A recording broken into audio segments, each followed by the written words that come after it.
Greetings, family. This is IMAHKÜS Njinga Okofu Ababio, affectionately known as Mama Africa. Welcome back. This is Chapter 7, a sad reunion.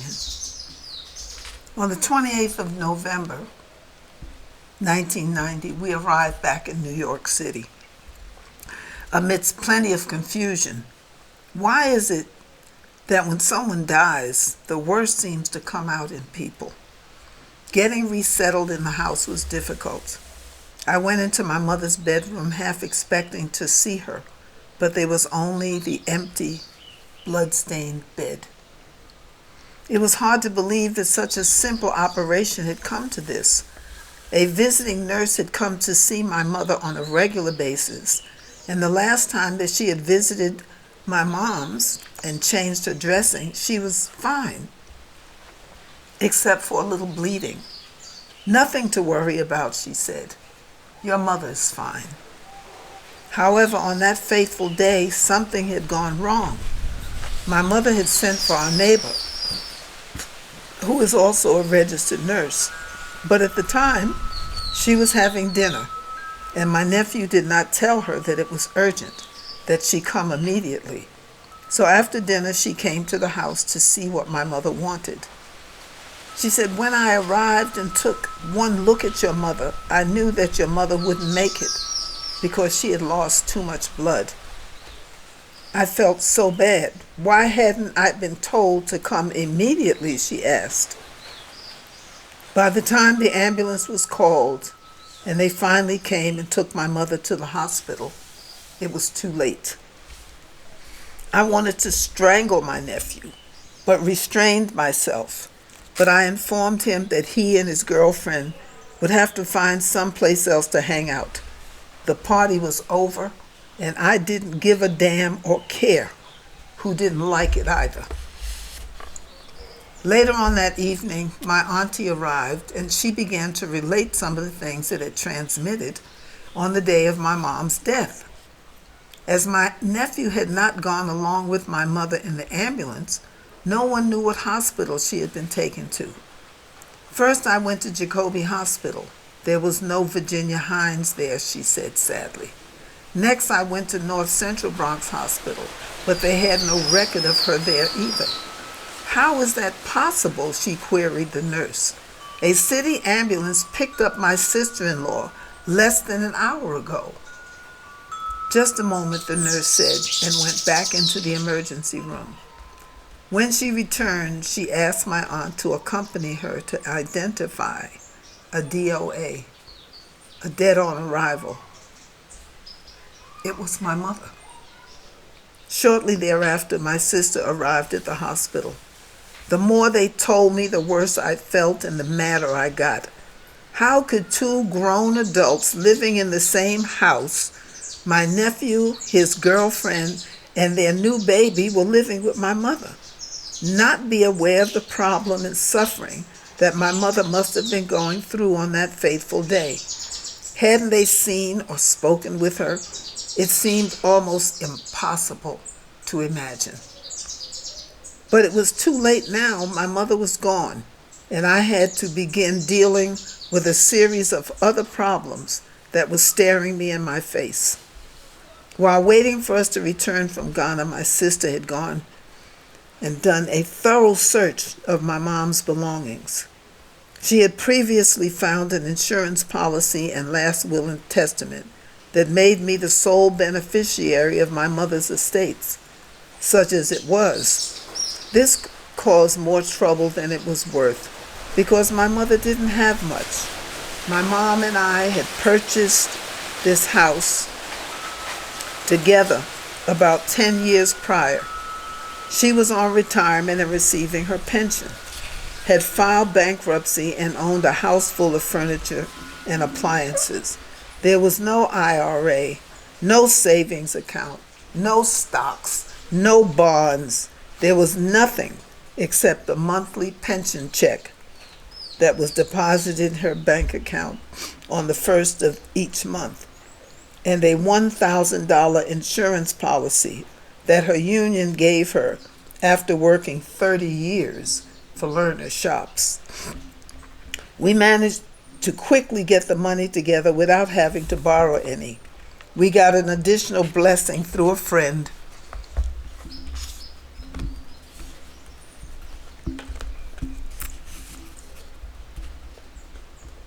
From my school days, who was a mortician and agreed to handle all of the arrangements for a minimal fee. My sister wanted me to go and identify the body of my mother, but I wouldn't. Did you go and view her? I asked. Are you satisfied that the remains, that the temple which you have seen, is that our mother? She acknowledged that it was, and that was enough for me. I didn't want to see my mother that way. In fact, I had told my mother that whatever we were doing the last time we were together, when she died, that would be the last remembrance that I would have of her. That was acceptable between us. And that's all that mattered to me. We had a beautiful memorial service with no open casket. Naturally, there were members of our family that did not agree with this, but that's the way it was. We also asked that people not send flowers. Instead, we had only one long-stem rose standing next to an enlarged picture of my mother and a white stuffed kitten. My mother loved cats, and my dad had always given us only one long stem rose. He said it represented a deep, single love for that person, and that it said more than a dozen. On the day of the funeral, the weather was overcast and dreary. In spite of this, the memorial ceremony went well, with many of our friends and family in attendance. It was raining cats and dogs when we left the funeral home to escort my mother's remains to the Pine Lawn Memorial Cemetery to be laid next to my father, as had been her request. She had made me swear that I wouldn't have her remains cremated. The burial ceremony was over quickly, but as we were leaving the cemetery, the rain stopped and the sky became a majestic blue, pink, and gray. You could almost hear music playing, as if my mom and dad were letting me know that everything was all right and that they were together again. Several of the others noticed the same thing and had similar thoughts. Now that the funeral was behind us, it was now time to get down to serious business. The ugliness that so often rears its head when someone dies had already started to peek out from behind corners. My sister was upset because our mother had left a will naming me sole beneficiary and her as second beneficiary in the event that something happened to me. My mother did this because I was the eldest and because she did not want any confusion regarding whom our house rightfully belonged to in the event of her death.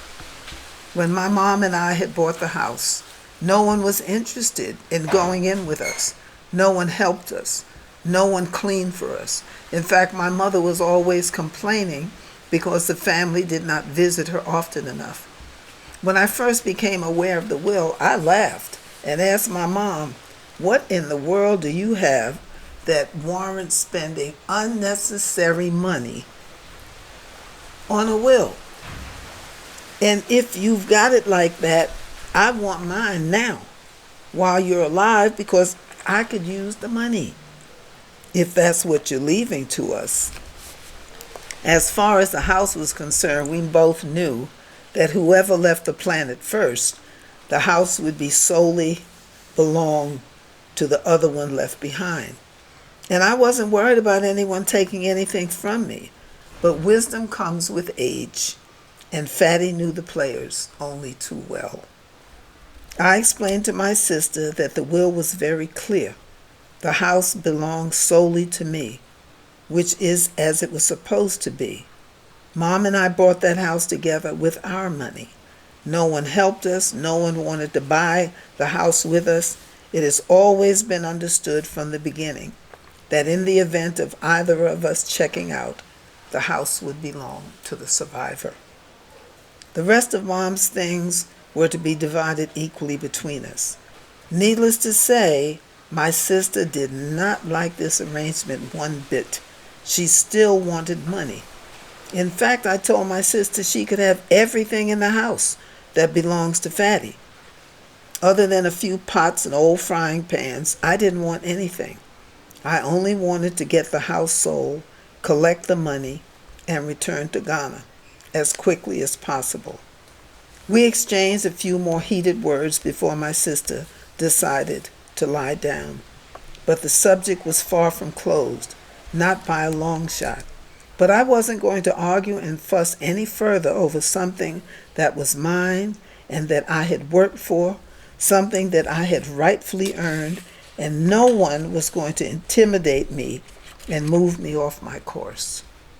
Now I understood and appreciated why Nana would not allow me to return to New York alone. Getting through all of this would have been tougher without him being there with me. As it was, when the stuff started jumping off, he was in Florida.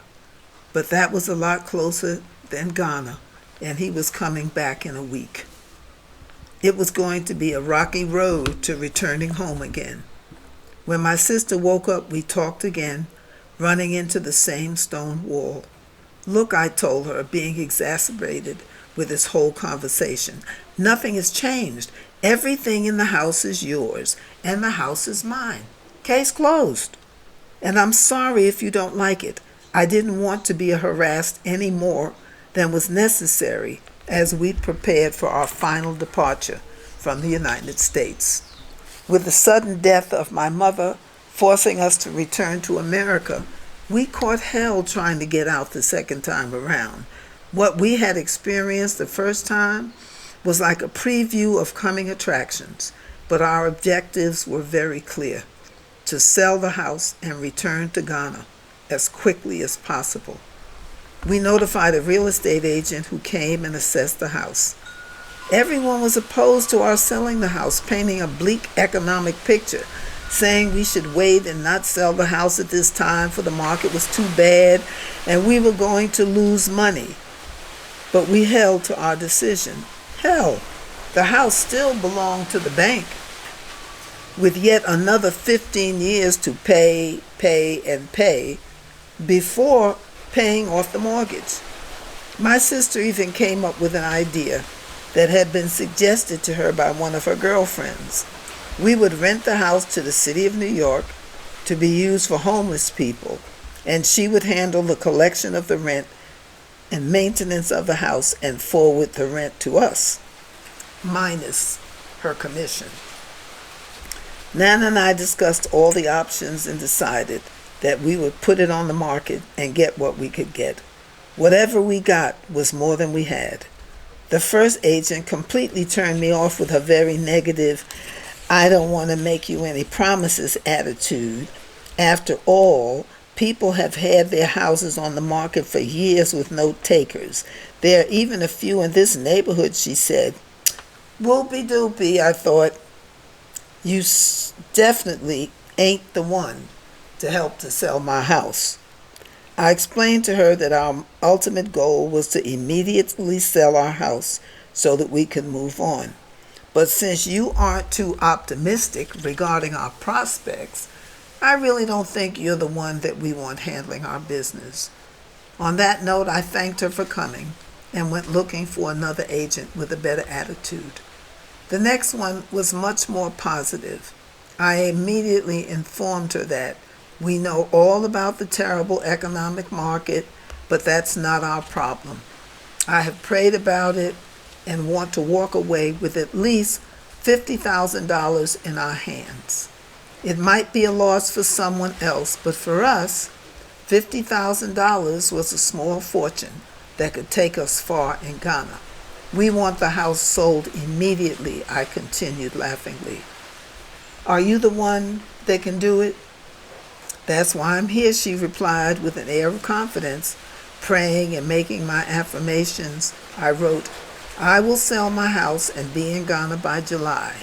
We will have $50,000 in hand after closing on the house.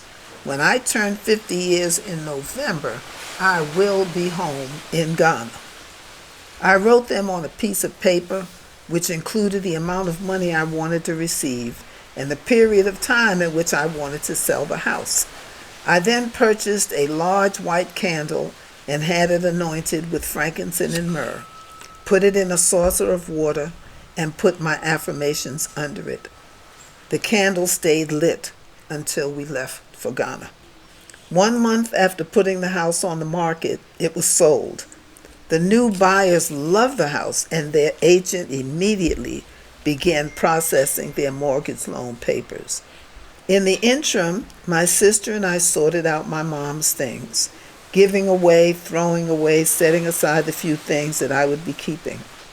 One night, 2 weeks after the house had been sold, as per our agreement, my sister backed the truck up to the house and took everything from the house. Refrigerator, freezer, furniture, dishes, books, records, and the mirrors on the wall. The place was bare, except for the carpeting. As I had told the new owners when they came to look at the house, that everything that they saw would be theirs, except the mirrors on the wall. The place was bare, except for the carpeting on the floor. Nana and I continued to hold regular garage sales until the garage was almost empty, and then the wait began. But the devil was also busy. First the people had the mortgage, and then they didn't, then they did, but the man processing their loan went to another bank, took their papers with them, which meant they had to start all over again, more delay. What looked like a short-term, sure deal was stretching into months. We were sleeping on the floor because, believing that we would soon be out of the United States, we had shipped most of our belongings to Ghana. We had given our children our furniture, then sold, gave, or threw away everything, and now we were left with an empty house, and the wait continued. It was now June, and more than 5 months had passed since we finally got a date to go to closing on the house. The day before we were to go to closing, another problem popped up, delaying us further. It would now be another month before we could go to closing. Next, the New York City Department of Roads, Highways, and Sidewalks cited us for a violation, putting a lien on our property, thus preventing the sale until we fixed a small crack in the sidewalk, which had been there for years before we had even bought the house. And it was small, too. But they insisted that it had to be done. The forces were working hard to keep us in the United Snakes. But we were fighting, determined to return home to Ghana. $3,000 and 2 jackleg contractors later, the city inspectors finally approved the work that was done. On the day that they came, we prayed that they would not ask us to open the garage, for the previous contractor had torn up the sidewalk and put all the concrete slabs in the garage and never came back to haul them away. Another violation. However, the delay continued as we waited, not too patiently, for the closing date to be reconfirmed. Finally, we were given a new date, but it was 3 weeks away. The lawyers were not available until then, and a whole host of other reasons were given for the continued delay. But in the midst of this turmoil, Nana and I were inspired to travel throughout the South. This became a sacred pilgrimage for us. We touched the soil hallowed by the blood, sweat, and tears and labor of our ancestors who had been sold into chattel slavery. We went to Hilton Head, South Carolina, and wanted to visit the Defusky Islands, another historical island, being the first sight of land seen by the enslaved Africans after being on the sea for 3 to 4 months. Many of them jumped from the slave boats and swam to the island, but they were not pursued, for the waters around the island were shark infested. However, the only access to the island was by a tourist boat operated by a fat, red-faced cracker and his prune-faced wife. With no other way to get onto the island, we reluctantly joined the tour boat, but we were the only Africans on board. As the boat captain narrated during the trip over to the island, my blood boiled even more as he spewed out the history of the surrounding area, filled with jokes about an old slave woman who still haunted the place. "Yes, sir," he drawled, "after me and the little woman has a few drinks under our belts, we see spooks." He continued. I tried to block out the sound of his voice by singing to myself and gazing into the moving waters. Once we landed on the island, we rented a golf cart and drove around the island on our own, hoping to meet and speak with some of our people. But our reception was not very warm. A young man we met directed us to a few people, but when we approached them, they were reluctant to speak to us. One woman stated emphatically, "I ain't got nothing to say to you," and slammed the door in our faces. But even with that, the spirit of the place made your body tingle. The one person who people call Rasta and might have spoken openly about the island, unfortunately had gone to the mainland shopping. So at the end of the tour, having received no worthwhile information and $30 lighter in our pockets, we proceeded on to the slave markets in Charleston, South Carolina, which was earmarked for demolition, and to other ports where our people had been auctioned and sold. At each site we prayed and talked to our ancestors. It's over. We've come full circle. You've paid the price, and we, your children, are now able to return home to Mother Africa. Our travel route, unplanned by us, had become historically likened to our ancestors escaping from enslavement in the South, heading north to so-called freedom. We realized on our return to New York how important our pilgrimage had been, for we, in doing this, were removing yet another link in the chain of our enslavement. It was now time to go to closing on our house. It was the middle of September, and we had been trying to escape from Babylon for 10 long months. We were going home. God had answered our prayers and blessed us bountifully. When the lawyer turned our check over to us, we had $50,000 in our hands, and now we had to pay taxes, which ate us up. But it was still cool, for we had enough to do what we needed to do. Next, we bought 4 round-trip tickets to Ghana because it was more economically feasible and cheaper than a one-way ticket.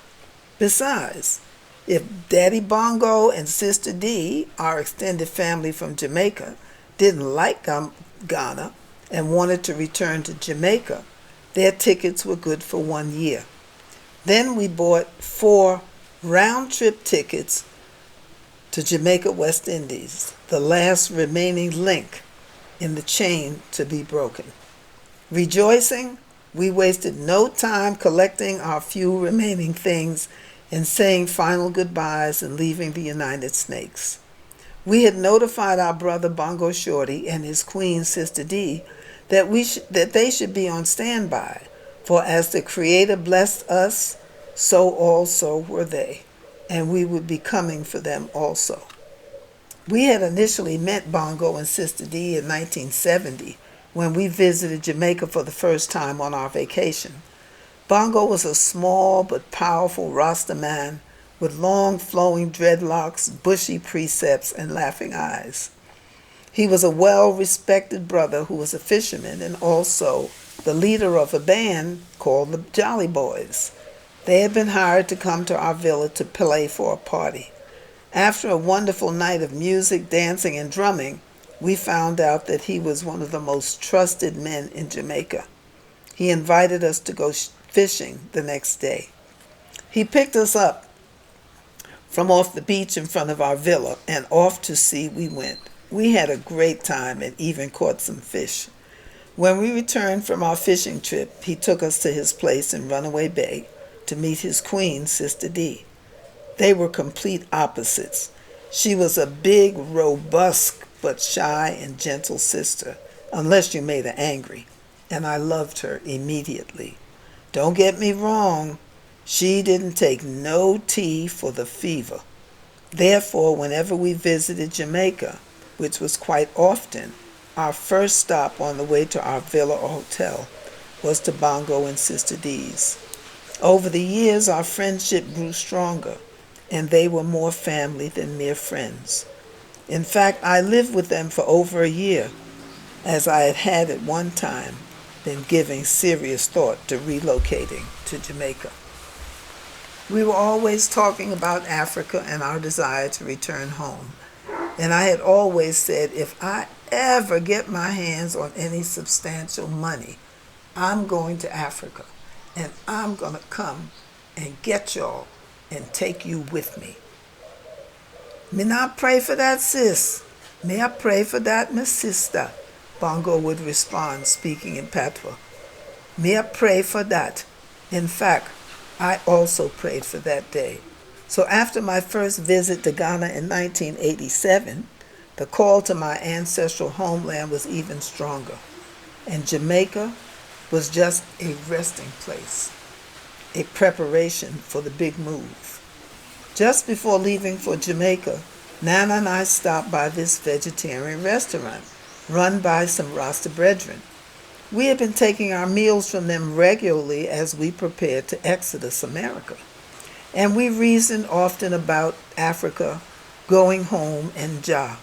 It was always a powerful and stimulating reasoning that we undertook. Hail, brethren, I said. This be my last meal with the eye on my way forward at last. Hail, Empress, the brethren responded. Jah guide and protect I and I's King man, 'tis wonderful this be happening, but sister, stick a pin, which means wait a minute. Me not know the I's name. Oh, I responded, I'm called IMAHKÜS, although I've always spelled it IMAHKÜS. IMAHKÜS, EMAHKUS. But like I said, I always spelled it IMAHKUS. IMAHKÜS means capital I, meaning I, one with the Almighty God, M for mother, A for Africa, H meaning to build or destroy, and Kush, the land of the burnt-faced people. The brethren looked upon I at me for a moment and announced, No, sister, the name is IMAHKÜS. I one with the Almighty Creator. I immediately began to feel a real comfort about my new name that I had never felt before, nor had I ever heard it pronounced in that way. I loved it. It was God-given, inspired, and orchestrated. It means I, Mother Africa, Queen of the Earth. But please allow me to explain the spiritual significance. I began changing my name in 1984 in Jamaica when a young sister who looked like a daughter we had lost to lupus in 1980 began calling me Kush, which is the land of the burnt-faced people, in Ethiopia, the Garden of Eden.